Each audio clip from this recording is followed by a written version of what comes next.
120 fps များတဲ့ပြဿနာကိုဘယ်လိုဖြေရှင်းပြီးတော့ Android phone အားလုံးမှာ90 fps 120 fps ကြီးပွင့်အောင်ဘယ်လိုလုပ်လို့ရနိုင်မလဲဆိုတာကိုမျှဝေပေးသွားမှာဖြစ်ပါတယ်အခုနီးလန်းလေးက Patch 4.0မှာလည်းတကယ်အလုပ်လုပ်တာဖြစ်လို့ကိုယ့်လူအနေနဲ့ဒီကောင်လေးကိုစမ်းသုံးကြည့်နေတယ်ဆိုလို့ရှိရင်ထုံးစံတိုင်းပဲ Shizuku ဆိုတဲ့ကောင်လေးရဲ့120 fps ပွင့်အောင်လုပ်ပေးမဲ့ဒီ app လေးတစ်ခုရဲ့လိုအပ်မှာဖြစ်ပါတယ်လိုအပ်တဲ့ app တွေကိုတော့ခိုင်းလို့ရဲ့ကျွန်တော်ရဲ့ Telegram channel မှာတင်ပေးထားမှာဖြစ်ပါတယ်ခင်ဗျာဒီမှာဆိုလို့ရှိရင်တော့ကျွန်တော်ရဲ့ phone က120 fps အထိအသုံးပြုလို့ရနေရဆိုပေမဲ့ Patch ထဲမှာဆိုလို့ရှိရင်တော့90 fps ဒီပဲဖွင့်ပေးထားပါတယ်ခင်ဗျာ Okay ကျွန်တော်တို့ home screen ကိုပြန်ထွက်လိုက်ပါမယ်120 fps ပွင့်အောင်လုပ်ပေးမဲ့ဆရာကြီးကတော့ဒီ app လေးပဲဖြစ်ပါတယ်ဒီကောင်လေးကိုထည့်ပြီးသွားပြီဆိုလို့ရှိရင်တော့တန်းသုံးလို့မရသေးပါဘူး Shizuku ဆိုတဲ့ကောင်လေးကိုလည်း Perry လုပ်ပြီးတော့လွယ်အောင်မှာဖြစ်ပါတယ်ဒီကောင်လေးကို Perry လုပ်နေမတည်သေးတဲ့သူတွေတက်ကတော့ဒီ video လေးမှာ Shizuku activate လုပ်နေအသေးစိတ်ကိုတေချာလေးရှင်းပြပေးထားပါတယ်တွားရောက်လေ့လာကြည့်လို့ရပါတယ်ခင်ဗျာအရင်ဆုံးဒီကောင်လေးတွေကို reset ရှင်းထားလိုက်ပါမယ် Okay ပြီးရင်တော့ကျွန်တော်တို့ထည့်ထားတဲ့ app ထဲကိုဝင်ကြည့်လိုက်ပါမယ် app ထဲကိုရောက်လာပြီဆိုလို့ရှိရင်တော့ download ကကျွန်တော်ပြထားတဲ့ setting ပုံစံလေးကိုနှိပ်လိုက်ပါပြီးရင်တော့ပြထားတဲ့ Shizuku permission ဆိုတဲ့ကောင်လေးကိုဖွင့်ပေးလိုက်ပါမယ်ဒါဆိုရင်တော့ Shizuku ကနေ permission တောင်းလာမှာဖြစ်ပါတယ်ခင်ဗျာ allow all the time ဆိုတဲ့ကောင်လေးကိုနှိပ်ပေးလိုက်ပါပြီးတော့ရင်တော့အဲ့အောက်မှာရှိရဲ့ပြထားတဲ့ကောင်လေးကိုလည်းဖွင့်ပေးလိုက်ပါခင်ဗျာ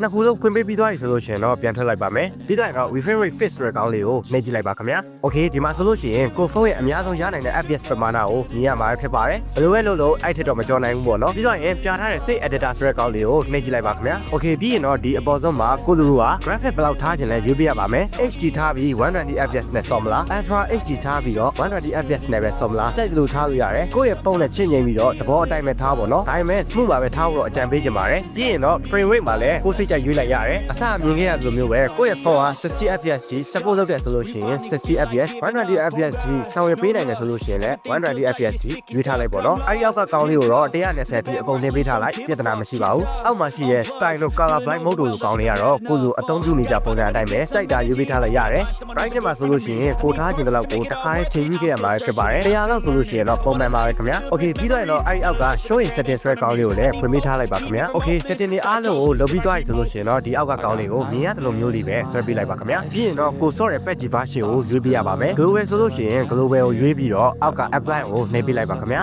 Okay ဒါမျိုးလေးပြသွားပြီဆိုလို့ရှိရင်တော့ patch ရဲ့ setting ထဲမှာ120 fps ကြီးဒေတာပေါက်အသုံးပြုလို့ရနေပြီဖြစ်ပါတယ် game နဲ့ကိုတန်းဝင်ကြည့်လိုက်လို့တော့ရပြီဒါပေမဲ့ Xiaomi China အလုံးလိုဖုန်းတွေက patch setting မှာ120 fps ထားတယ်ဆိုပေမဲ့60 fps ကြီးပဲအလုံးလုံးနေရမျိုးတွေဖြစ်တတ်ပါတယ်ခင်ဗျာအဲ့ဒီပြဿနာကိုဘယ်လိုဖြေရှင်းရမလဲဆိုလို့ရှိရင်တော့ပြထားတဲ့ကောင်းလေးကိုနှိပ်ကြည့်လိုက်ပြီးရင်အောက်ကိုဆွဲကြည့်လိုက်ပါဒီနေရာမှာဒီ feature ကိုအသုံးပြုနိုင်မဲ့ device တွေကိုလည်းကြည့်လို့ရပါတယ် Okay ပြီးရင်တော့အောက်မှာရှိနေတဲ့ fit refresh rate ဆိုတဲ့ကောင်းလေးကိုနှိပ်ပေးလိုက်ပါဒီလိုလေးပေါ်လာပြီဆိုလို့ရှိရင်တော့အဆင်ပြေသွားပါပြီဒါပေမဲ့အလုံးလုံးမနေသေးဘူးဆိုလို့ရှိရင်လည်းဒီအောက်မှာရှိတဲ့ algorithm 2ဆိုတဲ့ကောင်းလေးကိုဖွင့်ကြည့်လိုက်ပြီးတော့ရင်ကျွန်တော်တို့ဖုန်းမှာအများဆုံးရတဲ့ app ပမာဏကိုရွေးပေးမယ်အဲ့ဒီအောက်မှာဆိုလို့ရှိရင်ကိုဆော့နေတဲ့ patch version ကိုရွေးပေးရပါမယ်ခင်ဗျာ Okay အားလုံးရွေးပြီးသွားပြီဆိုလို့ရှိရင်တော့အောက်ဆုံးက fit refresh rate ဆိုတဲ့ကောင်းလေးကိုနှိပ်လိုက်လို့ရပါပြီဒါဆိုလို့ရှိရင်တော့ setting မှာထားတဲ့အတိုင်း fps အပြည့်နဲ့ဆော့လို့ရပြီပဲဖြစ်ပါတယ် Okay ဒီတော့ကျွန်တော်တို့ patch တွေကိုတစ်ချက်ဝင်ကြည့်လိုက်ပါမယ် game နဲ့ရောက်ပြီဆိုလို့ရှိရင်တော့ graphic setting တွေကိုတွားကြည့်ကြည့်ပါမယ်ခင်ဗျာ